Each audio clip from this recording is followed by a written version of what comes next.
Are you having some serious issues with your Siberian Husky and biting? Well, today's the video for you.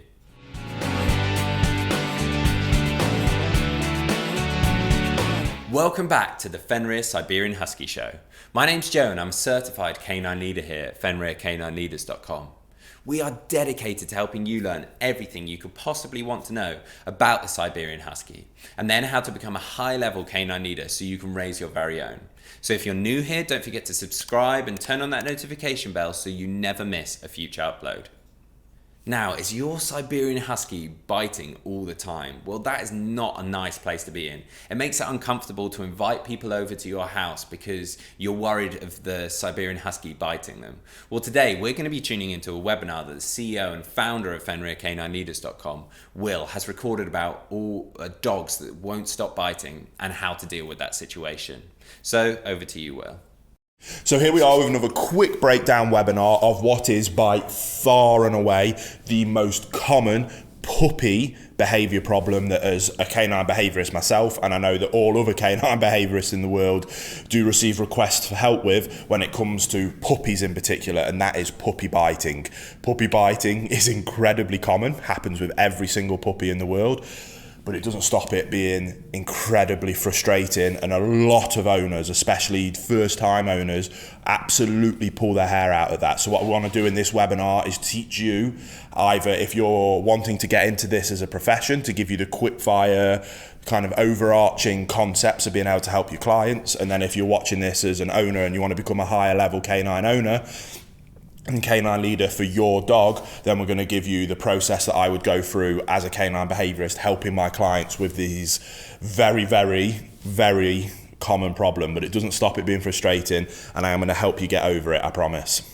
Now, I know we just quickly touched on it, but I really think it's important that we start here when it comes to puppy biting, and that is being able to have patience with an owner, especially if you're coming at this from a professional standpoint of understanding that even though if you've gone through this countless times like I have, and it might seem like a very straightforward process for you and not a big deal, it doesn't stop it being an incredibly big deal to an owner, especially a first-time owner. So if you're watching this from an owner's perspective, the flip side there is also true of understand that from my perspective as a canine behaviourist that's gone through this process countless times with people, that I understand that even though we have a very kind of play-by-play structure to be able to help you get over this, and we know that it's extremely common, doesn't mean that it's any less difficult for you as an owner, and we're going to help you be able to overcome that. And I hope that you can listen to that and understand, first and foremost, to be able to relax,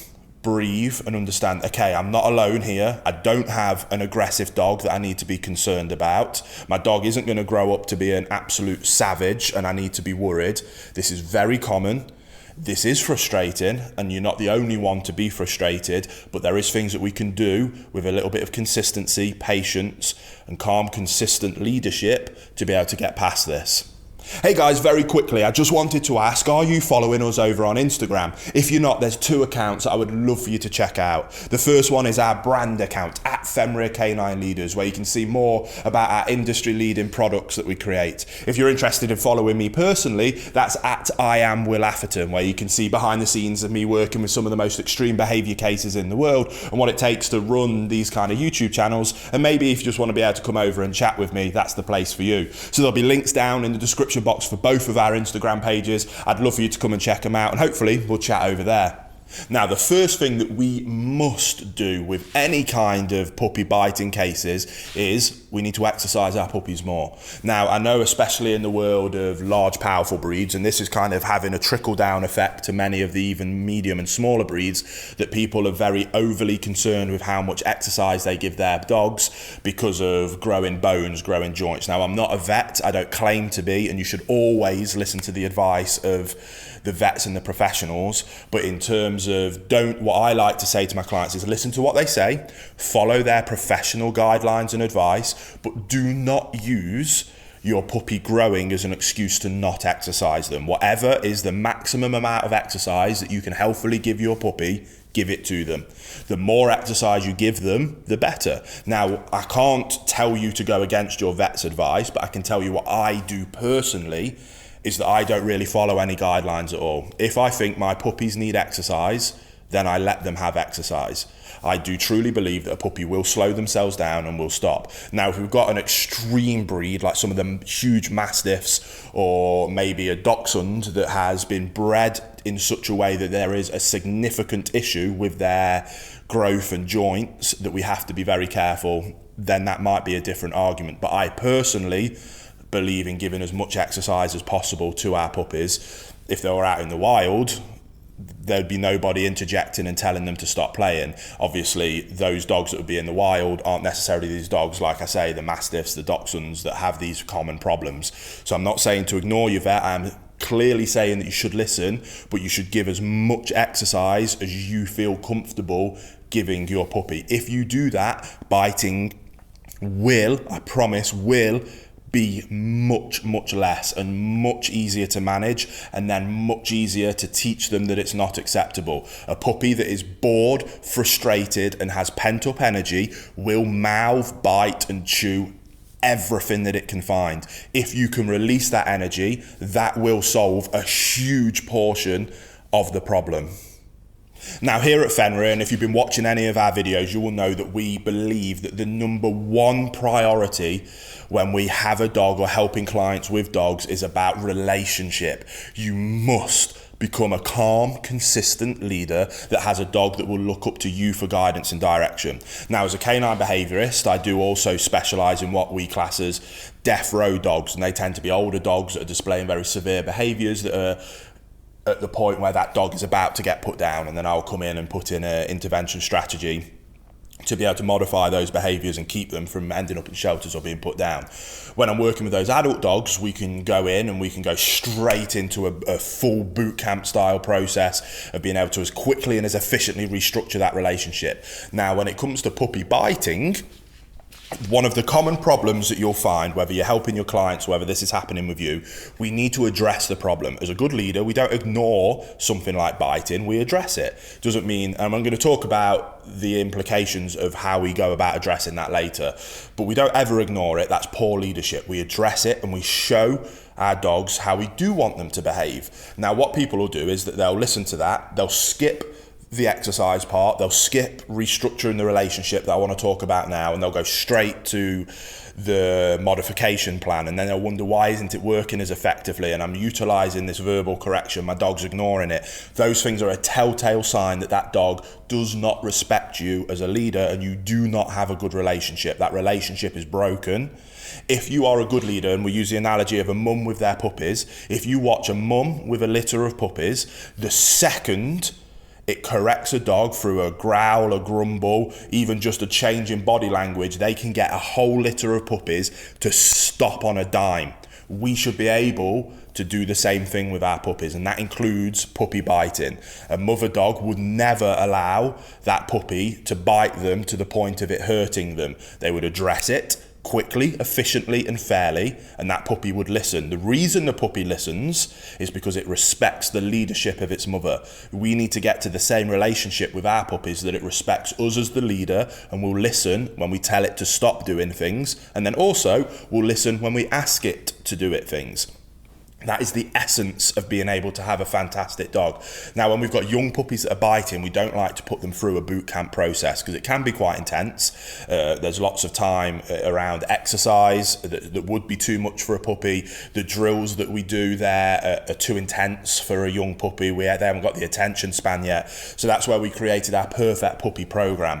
What that is it's designed obviously from the day you bring your puppy home, but if you're 2 weeks in, you can still jump in, and it not only gives you a structure of what you should be doing at what stage of your puppy's developmental program all the way through that first year, but there's also tons of information in there. There'll be a link down below, by the way, of how you become a high-level canine leader, how you're able to structure that relationship with your puppy so that when we want to address biting, we can address it quickly, efficiently, with no issue whatsoever. So the biggest thing I want to give you here in this webinar, whether you're helping your clients or whether you're just trying to help yourself, is do as much exercise as you can. I promise you that'll help. Restructure the relationship. If you can do that, then what we're going to talk about now in terms of actually addressing puppy biting will become a 1,000 times easier, to the point like it will blow your mind. Put the effort in here, I promise. Focus on this bit. I know you want me to get on to talking about how to address biting, and we're going to now, but before I move on, please heed my warning of going through this thousands of times, that this bit will not be anywhere near as effective if you don't restructure and address the relationship. If you've got an older dog, 3, 4, 5 months, you can look at doing a boot camp and abbreviating it and making it applicable for your puppy. I've done it with puppies myself. If you go back to when I had my Connie Corso puppy, when she was 4 months, we put her through an abbreviated version of the boot camp process. It was after Christmas, routine had fallen out a little bit, and we wanted to go, you know what, let's get into it. Let's do a really structured discipline, and we used the boot camp to help us do that to huge levels of success.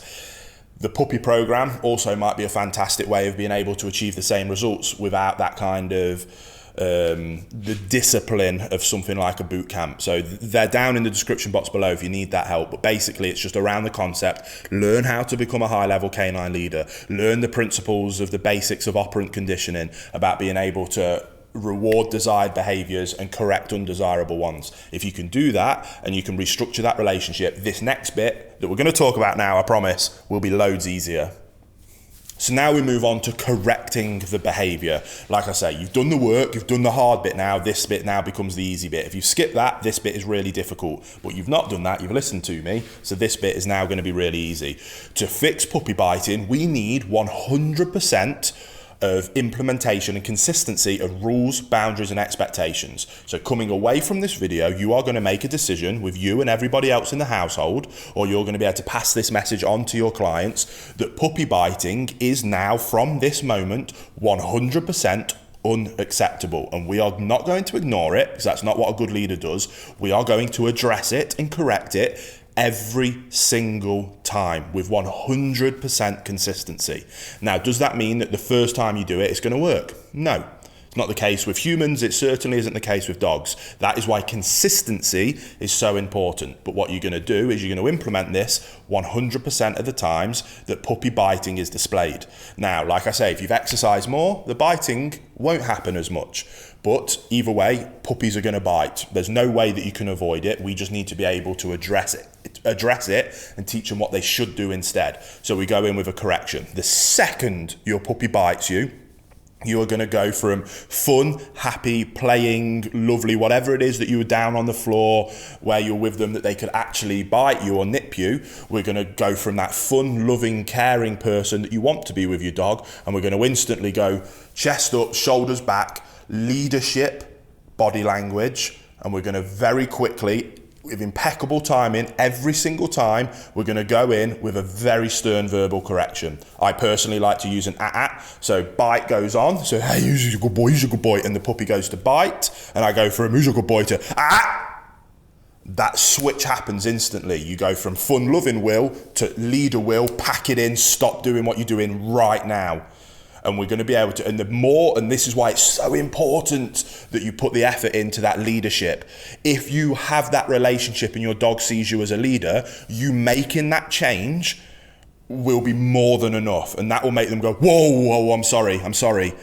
There's a little bit of fear there, but that's good, it's healthy. The same way that should be the case with your children, that if it came to a point of your child running out into the road and you can't physically grab them and stop them, you better hope that your child will listen to that stop now, because they have that respect for your authority and leadership to stop them running out into a road and getting run over. We need that same kind of respect and authority with our puppies. We can be fun, loving, amazing, cuddly, cute. I want you to have that relationship, but you can't have that if you don't have the leadership relationship as well. So we're going to go in with a correction. That will be more than enough to get them to stop. We're going to remove ourselves from the situation. Doesn't mean that we have to get up and go away, but if we're down on the floor and playing, and then we've come up with a vocal inflection with the verbal correction, that has removed ourselves from whatever the fun thing that we were doing with them was. So we've gone in with that verbal correction. We then redirect them to the desired behavior. And here you have a few options. You could put them into a sit and stay, and you can show them that, no, If you want to be able to play with me, you need to sit and wait and be quiet. Or what we like to do with biting, especially with puppies, because they are mouthing and they're teething. Yes, it's frustrating for them. Yes, they want to ease their gums. It is easy to, oh, bless him, he's just teething, I'll let him off. But that isn't acceptable. That's not what good leaders do. Instead, we're going to tell them, no, you don't bite people, you don't nip people, even if you're just doing it because your teeth are hurting. That isn't acceptable. However, what is acceptable is you can do it on this thing that I've bought you, this bone, this rope, this toy, this chew. So we're going to keep them around. Biting goes on. We have verbal correction, chest up, vocal inflection. We go to leader very quickly, make the dog understand very clearly. We then redirect them to the desired behavior, which can be utilizing some obedience work, but it can most commonly with biting, redirect them to a appropriate chew toy. And when they're chewing on that appropriate chew toy, we then reinforce, good boy, yes. And we do that over and over and over again with 100% consistency. You will very quickly get to a point where you have a puppy that doesn't chew or bite. Problem solved. What I also want you to do very quickly on top of that is to be able to find times where your dog is chewing, your puppy is chewing appropriate things and is biting and nipping the appropriate things in terms of their toys and chews. Then we're going to reinforce and praise that as well. So we're not going to ignore those times. We're going to let them know, yes, thank you, this is what I want you to be doing. Good boy, good girl, yes. Then if they bite you or something that they shouldn't be biting, verbal correction, redirect to what we do want you to do, reinforce that behavior instead. Undesirable behavior gets corrected with 100% efficiency and consistency. Undesirable behavior comes down. Redirect to the desirable behavior and going out our way to reinforce when they're doing it anyway. That desirable behavior comes up. Over time, we get this, and you'll have that perfect puppy that you've always wanted. So I hope that helps. Go away, implement it, and I promise you'll have a lot of success. I hope you found that really, really useful. There's some great tips in there that you can take away and start putting into practice with your very own Siberian Husky. I really hope you enjoyed today's video. If so, make sure you get involved in the comments down below, as we would love to hear all about your Siberian Husky and how you're getting on with your training. Don't forget to subscribe and turn on that notification bell, as we have 2 dedicated videos coming here every single week. So I can't wait to see you in the next episode of the Fenrir Siberian Husky Show.